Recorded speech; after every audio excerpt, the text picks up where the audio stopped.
It was 1:47 a.m. when I finally heard her car pull into the driveway. I'd been sitting in the living room for hours, the TV on mute, the clock ticking loud enough to drive me insane. My wife, Laura, had said she'd be home by 10, just dinner with the girls. But 10 passed, then 11, then midnight. When she finally walked through the door, she looked too calm, too collected. The faint smell of cologne clung to her clothes, not mine.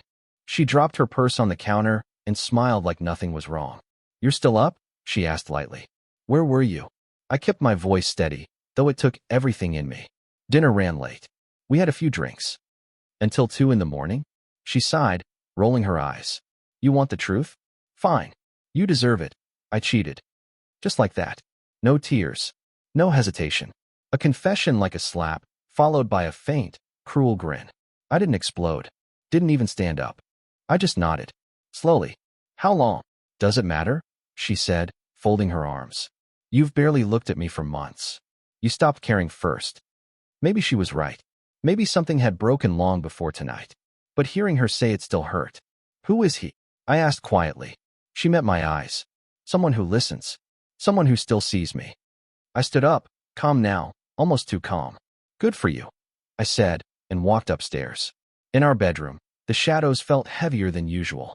I sat on the edge of the bed, staring at the phone in my hand. My thumb hovered over the screen as I scrolled through her contact list in my mind. I didn't need her phone to know his name. I'd seen it flash across her screen before, hidden under a fake label, Marcus, work project. So I opened my own messages and started typing.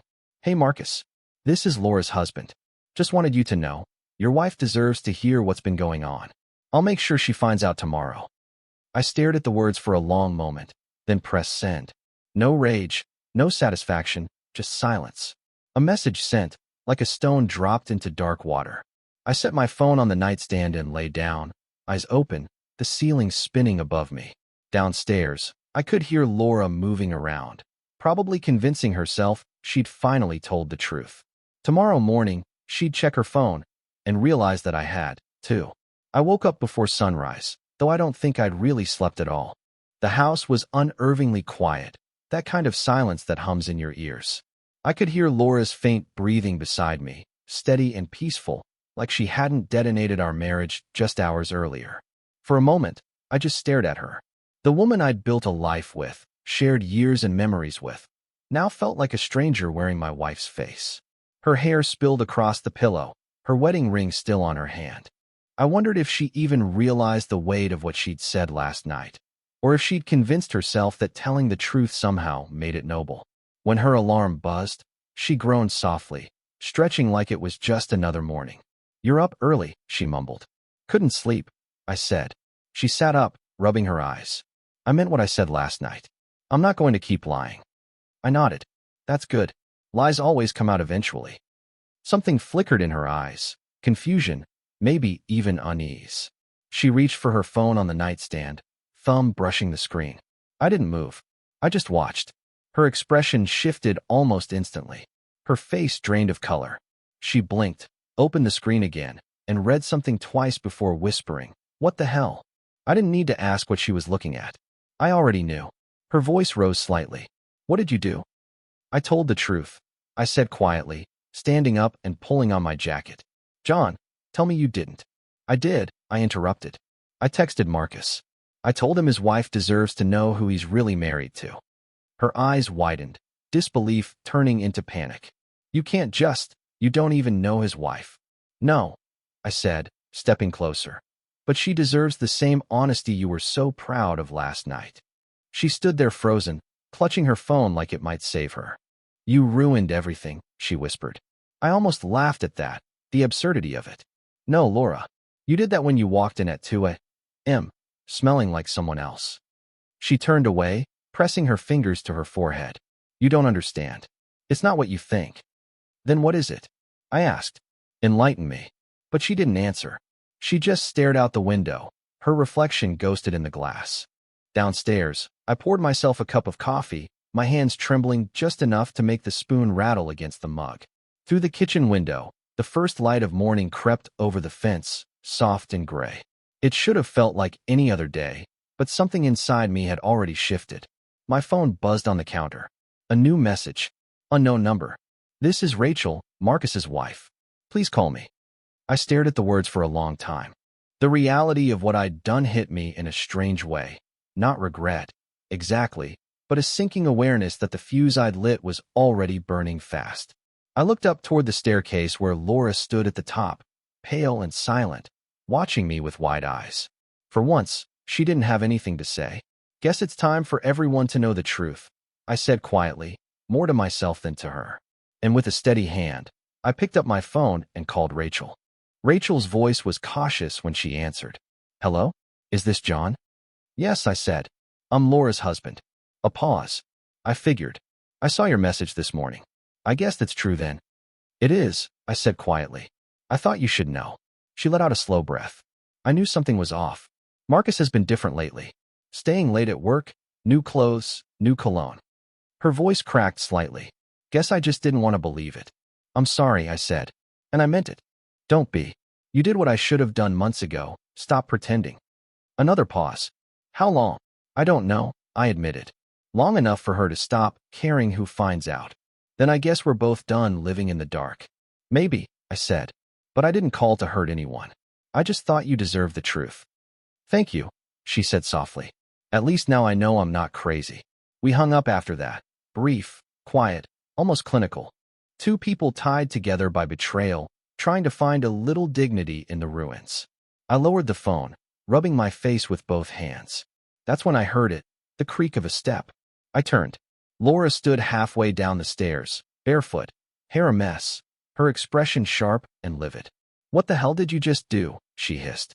Laura. No, don't Laura me, she snapped, storming down the last few steps. Did you actually call her? Marcus's wife? Yes. Her eyes went wide, her face flushed. You have no right. Do you even realize what you've done? I kept my voice calm. You said I deserved the truth. I figured she did too. She let out a bitter laugh, pacing like she couldn't stand still. You're unbelievable. You think this fixes anything? You just dragged two families into a mess that should have stayed between us. Between us. I repeated. You made it about more than us the second you brought him into it. Her voice rose, trembling with fury. You're pathetic. You couldn't keep me happy, and now you're trying to destroy him for it. I took a slow breath. I'm not destroying anyone. I'm just done being your secret. She froze, her glare sharp enough to cut glass. You don't know what you've started, John. You think you're in control, but you have no idea who Marcus really is. That last line landed strange. There was something in her tone, not fear exactly, but warning. What's that supposed to mean? I asked. She shook her head. You'll find out soon enough. Then she grabbed her keys off the counter and shoved past me toward the door. The sound of her tires screeching down the street filled the quiet house. For a long moment, I just stood there, staring at the space she'd left behind. The anger, the panic in her voice, it wasn't just guilt. It was something else. My phone buzzed again on the counter. A new message. Unknown number. This is Rachel. I need to talk to you in person, today. I stared at the screen, heart pounding. Something told me this wasn't over. It was just beginning. The sky was a dull gray when I parked outside the coffee shop on 4th and Main. The kind of day where the air feels heavy, like it knows something bad is about to happen. I'd been sitting there for 10 minutes, drumming my fingers on the steering wheel, wondering what exactly I was walking into. Laura hadn't come home after our fight. Her phone went straight to voicemail. I'd called once, then twice, then gave up. Whatever she was doing, she wasn't interested in explaining herself. Not anymore. Inside, the coffee shop smelled of burnt espresso and rain-soaked pavement. I spotted Rachel immediately, mid-30s, dark hair tied back, neat, composed, but her eyes were red, like she'd spent the morning crying. When she saw me, she stood and gave a nervous half-smile. John. Yeah. We shook hands awkwardly before sitting. Neither of us touched the coffee in front of us. For a moment, we just studied each other, strangers trying to read the damage. Thanks for meeting me, she said. I didn't know who else to talk to. I get that, I replied. I didn't plan to get involved either, but it's too late for pretending. She nodded, eyes glancing toward the window. Marcus left early this morning. Said he had to handle something. I didn't ask what. Now I'm wondering if he's with her. My chest tightened. He probably is. Rachel let out a shaky breath. How long do you think it's been going on? I'm not sure, but she's been distant for months. She told me last night, like it was nothing, like she was telling me what she bought at the store. Rachel's lips pressed together. That sounds like him. When he's caught, he detaches. He's charming until the truth shows up. I frowned. So you've been through this before? Her silence answered for her. She sipped her untouched coffee just to have something to do with her hands. Finally, she said, you should be careful. Marcus isn't just some guy from work. He's got this way of controlling people. Subtle at first, then it turns into something darker. The way she said it made the hairs on my arms stand up. What do you mean? He can be manipulative, obsessive even. When I tried to leave him once, he followed me. He'd show up at my job, sit outside my building for hours. He never hit me, but she trailed off, eyes wet. He doesn't let go easily. I leaned back, the pieces clicking together in my mind. Laura's fear this morning, the panic when she realized I'd texted Rachel. Maybe it wasn't just guilt. Maybe she was scared of what Marcus would do if his life got exposed. Rachel, I said carefully, if he finds out we met. He'll find out, she interrupted quietly. He always does. For a long moment, neither of us spoke. The hum of the espresso machine filled the silence. Outside, a dark sedan idled across the street. The driver sat still, engine running. Rachel noticed it too. Her face went pale. That's his car. I turned to look. Sure enough, a man sat behind the wheel, half shadowed by the tinted glass. John, she whispered, voice trembling. He's watching us. I felt my pulse spike. For a moment, we both just sat there, frozen in the middle of that small coffee shop. Two betrayed spouses realizing the story wasn't just about infidelity anymore. It was about power, control, and the kind of man who didn't like his secrets being dragged into daylight. Rachel's hand trembled as she whispered, don't look. He's outside. I think he followed me here. My stomach tightened. You're sure? Her eyes darted toward the window. That's his car. Black sedan, din on the side. He used to park down the street from my office when we were fighting. He thinks I never noticed. I exhaled slowly, forcing calm. All right. You leave first, through the back door. Stay where people can see you. A store, a gas station, anywhere public. What about you? I'll go out front. If he's here for me, he'll follow. Rachel shook her head. He's not the kind of man you want to corner. Neither am I said quietly. I waited until she disappeared into the back hallway, then stood, left a few bills on the table, and walked out the front door. The cold air hit me hard. The sedan sat across the street, engine running. The driver's window rolled down halfway. I crossed slowly, every step deliberate. Marcus stepped out, shutting the door with a casual thud. Up close, he was tall, clean-cut, wearing that smug grin of a man who thought he owned every room he walked into. You must be John, he said, voice smooth, almost polite. I met his gaze. You've got some nerve showing up here. He smiled faintly. You sent a message to my wife. You don't get to act surprised I came to talk. Talk, I said. You mean threaten? He tilted his head, studying me. You think this is a game, don't you? You stir things up, humiliate people, and what? You expect everyone to just move on? I took a step closer. You humiliated yourself when you crawled into my bed through my wife. The grin vanished. His jaw tightened. Careful, John. No, I said, steady. You're the one who needs to be careful. For a second, his eyes hardened, that empty, predatory kind of anger that doesn't make noise. Then he leaned forward, close enough that I could smell his cologne. I'm only going to say this once, he said quietly. Stay away from Laura. Stay away from Rachel. If you ever contact my wife again, or make Laura cry, I'll come find you. And I promise, you'll regret it. I didn't flinch. You threatening me? He smirked. Not a threat. A fact. Laura's been through enough. She doesn't need you making it worse. She deserves better than a bitter husband trying to play hero. She deserves honesty, I shot back. Honesty. He chuckled darkly. She told me you used to yell. That you made her feel invisible. She doesn't want you anymore, John. You should accept that before someone gets hurt. His tone wasn't loud, but there was something coldly sincere about it. Like he was warning me, not bluffing. I took a small step back, forcing my voice to stay even. If you ever lay a hand on her, or me, I'll end this your way. Understand? Marcus smiled again, calm as a snake. Good talk. Then he turned, got back in his car, and pulled away, slow and deliberate, like he wanted me to know he wasn't afraid. I stood there in the chill morning air, my hands shaking, adrenaline burning through me. When I finally looked at my phone, 3 missed calls from Laura glowed on the screen. Then a message came through. "John, please come home. He's right. We need to talk, before this gets worse." I stared at it for a long time, a sick feeling settling in my chest. Marcus wasn't just on her side. He was protecting her, and now, whatever they'd started, it wasn't just about betrayal anymore. It was about control, and I had no idea which one of them was really pulling the strings. I floored it home, breath caught somewhere between anger and ice. Marcus's words looped in my head, "Stay away from Laura." The kind of command that didn't sound like a bluff. When I pulled up, the driveway light was on, and the house looked ordinary, almost cozy. Ordinary was the enemy now. She was in the kitchen when I opened the door, standing rigid, arms folded, jaw tight. Her hair was loose, eyes glittering in that hard way I hadn't seen in years. "You met her," she said before I closed the door. No question, no preamble. "Yeah," I said. "We talked." Her laugh cut the air, short, cruel. "You really think you did anything, John?" She stepped forward, closing the distance between us like a strike. "You sent a text to my life, my choices, then paraded around like you saved someone." "Laura," I started. "Don't," she snapped. "You don't get to do that and come back here and act like you're noble." Her voice was low now, tight. "He told you to stay away. I told you to mind your own business. You broke that rule." "My rule?" I repeated. "You cheated on me. You drove me to it," she replied, eyes hard as flint. "You were gone. You were invisible.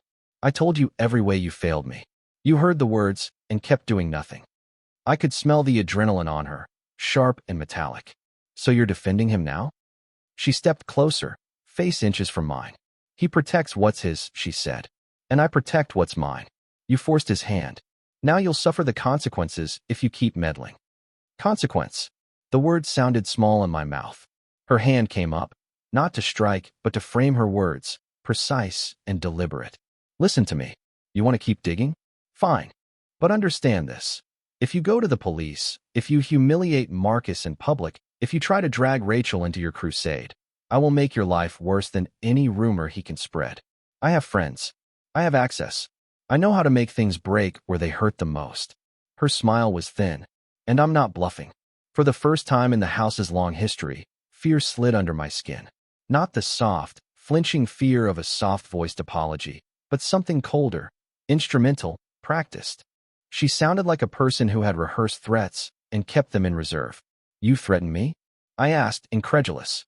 "I protect myself," she said evenly. "And I protect Marcus. You brought the light into our lives, the wrong kind of light. If you want to play hero, be prepared to be burned." Outside, a car idled at the end of the street, dark and patient. Marcus had come back around. The silhouette in the driver's seat was a black smear against the dawn. He watched us from the curb. I felt his gaze like a weight on my shoulders. "Get out," Laura ordered. She wasn't pleading anymore. She handed me the edge of the confrontation like a weapon. "Leave now. Go far away. Or this becomes personal." I wanted to stay. I wanted to fight, to tear down the lie she'd built. But between the car at the curb and the look in her eyes, the truth was brutal and simple. I had started something that neither of them would let go of easily. I left.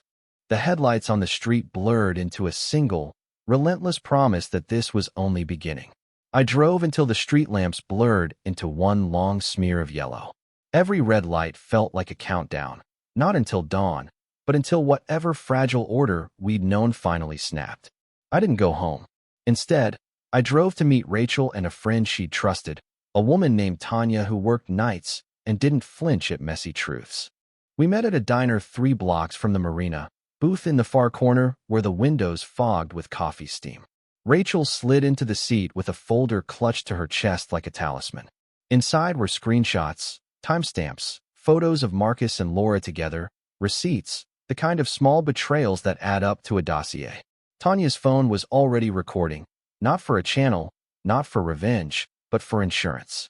If anything happened, someone would have to see it. "Marcus keeps everything," Rachel said, voice flat. "He brags about having proof on people. But he keeps it sloppy, messages, pictures, dates. If we put it all together and send it where it can't be deleted, people will have to listen. We talked through options: a lawyer, the police, a social media dump, an anonymous tip to Marcus's employer. The lawyer would take weeks and might get swallowed in legalese. The police would ask to see proof. They'd shrug if Marcus's brother really had pull. The only thing that felt immediate was exposure, light in public places, where lines could be drawn in front of witnesses. We settled on one blunt, public move: meet Marcus at the marina that evening, in a crowded place, with 2 phones recording, an anonymous email dispatched to his employer and his mother, and the dossier ready to go to a reporter if he made a scene. The idea was simple: force him to react where witnesses, cameras, and the world could see. If he threatened us, we'd have it on tape. I texted Laura, telling her exactly where I'd be. Maybe that was naive. Maybe I wanted her to choose. Her reply came quick and clipped: "Don't. It'll get worse. Don't drag me into this." She had the nerve to sound like she was protecting him. At 5, we arrived. The marina smelled of salt and oil, gulls fighting over someone else's takeaway. People drifted in and out: joggers, couples, a kid with a kite. Tanya sat across from me with her phone on the table. Mike live. Rachel set the folder down like a hand grenade with a pin pulled. An hour passed. Marcus didn't show. I felt an old disappointment settle in, the one you get from being left at the altar of your marriage. Then my phone vibrated. Unknown number. He didn't call. He texted: "You're playing a dangerous game, John. If you want to keep your family, walk away now." The message stank of triumph. But then another vibration, Rachel's hand shaking as she read: "Laura says she's on our side." The words fell like a stone. I looked up, searching the crowds for her face, for the little outline of the woman I thought I knew. She was standing at the edge of the dock, arms folded, lips a thin line. Not on our side. Not depicting fear or defeat, an executioner's calm. "Did she know you were coming?" Tanya whispered. Rachel shook her head. "She texted Marcus an hour ago." Something cold, an animal slid down my spine. The plan wasn't a trap for Marcus. It was for me.